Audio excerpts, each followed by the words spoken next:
essentially in-platform numbers are all lies, as everyone says.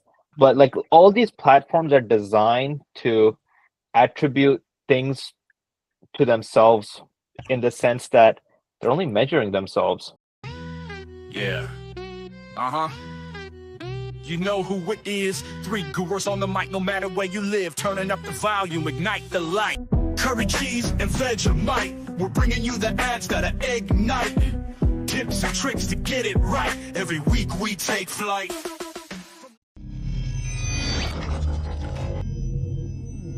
All right, we could go into the ROAS topic.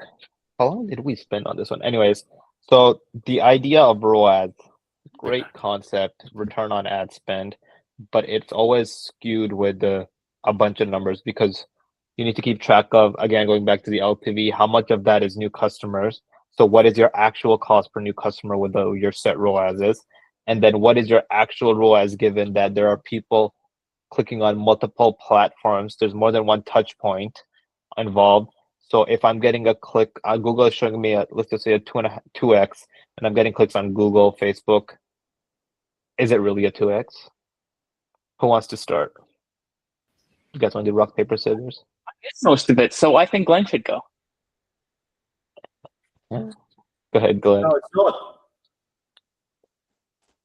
You just said, is it really two ROAS? I went, no, it's not. There you go. There's my answer. No, it's not. Listen, we got to explain to the people why it's not. Well, you asked you asked me a question. I gave you an answer. You obviously He didn't don't ask him to show his work.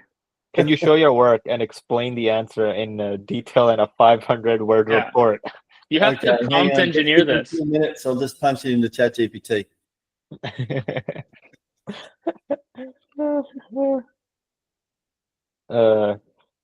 Wait. Well, it all depends on, okay, if you're getting a 200 ROAS, what we don't know is, are they new customers? Are they existing customers? Is it a blend of both? What's the ratio between the two? Because we all know that a lot of existing customers are going to come back and funnel either through branded search or branded shopping. Mm-hmm. Or if they see a display ad from a PMax and they bought before and Google goes, hey, they've bought from us before, and they're chasing them around with an offer.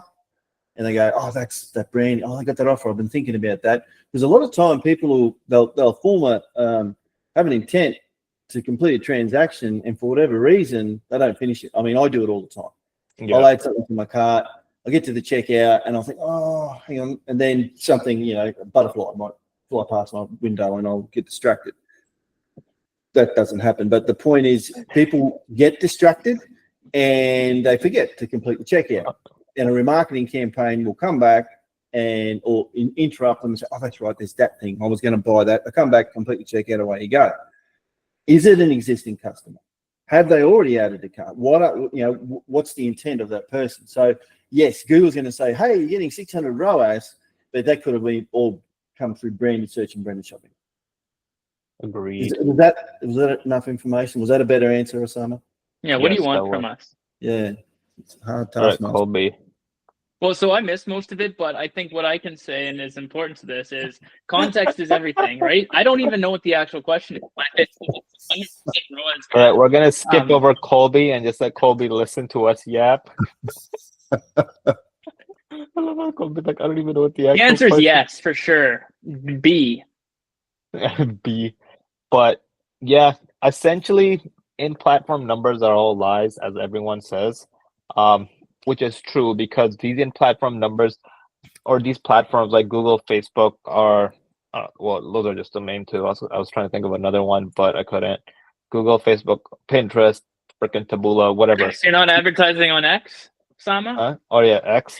But like all these platforms are designed to attribute things to themselves in the sense that they're only measuring themselves. They're not looking at what's happening on Facebook. They're not looking at what's happening on Pinterest. So as a result of that, if someone goes from Google to Facebook to Pinterest and they convert, Google's going to take credit, Pinterest's going to take credit, Facebook's going to take credit. Why? Because that's all the information they have. Google has information that, oh, I sent this customer and they converted, so that's mine. Facebook has the same information. I sent this customer, they converted it to mine. Pinterest sent the same customer. It's not going to be a 30-30 split or a split three-way because all three of them were involved because they're not talking to one another. Mm. They're not talking to And one what- another. You missed TikTok, mate. TikTok. Go. Huh? Yeah, TikTok too.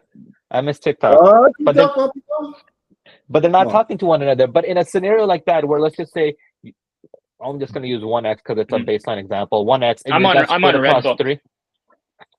3. Red Hook. You even got that wrong, Colby. No, Red Book.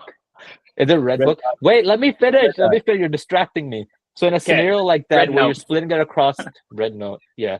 In a scenario like that, where you're splitting it across 3 platforms, let's just say, and you're running around a 1x, and all 3 of them counted conversion. Realistically speaking, you only got a 33% ROAS on it because that's split across 3. But Yeah, I want to add Google- one thing to that. Just one thing. It's That's in just the that all of these companies, it's in their interest to say, hey, look at me. I'm producing the best ROAS for you. What do you do when you see a good ROAS? Without thinking about anything, you're just scale. getting into it. Wow, Spend you're more. gonna put more money into that. And you think about Google and it's got something like Gmail and display network in there.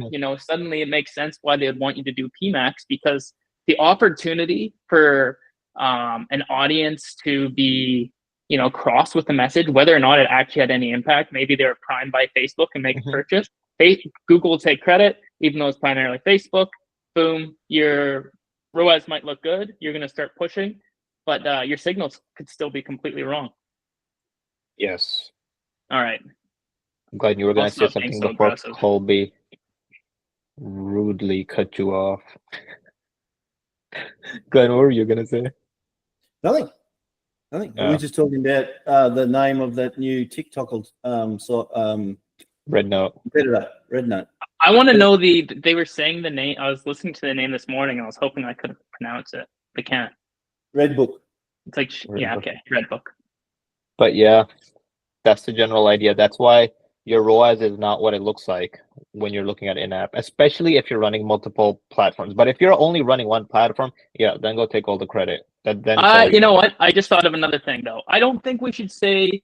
I don't necessarily think it's always a lie. I mean, you should just use it as a baseline with that platform.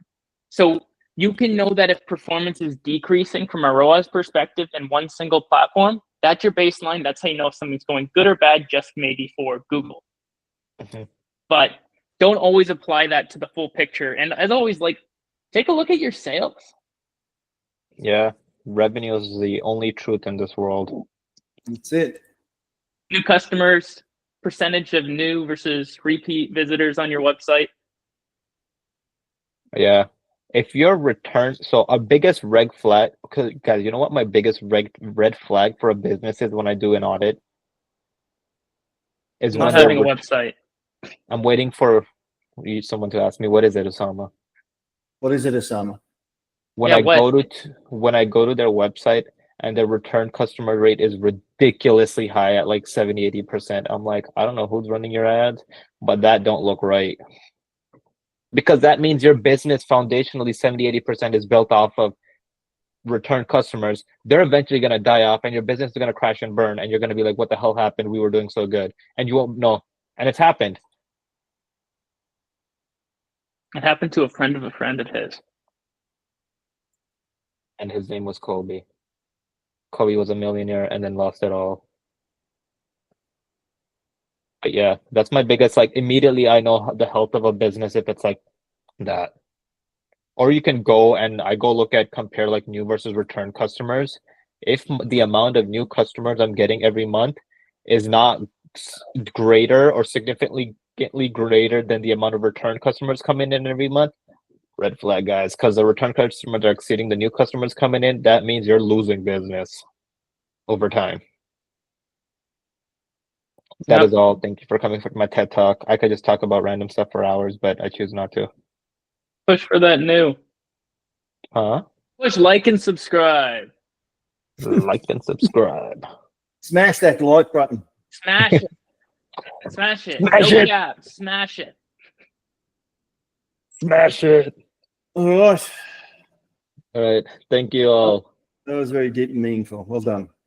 3 experts, 1 mic, and 1 million views, bringing you the news you can really use. From Pakistan to Canada to Aussie land, we connect the world with a master plan.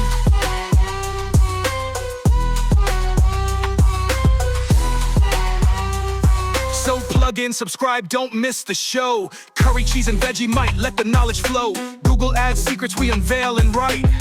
Every week we're live, come join the flight.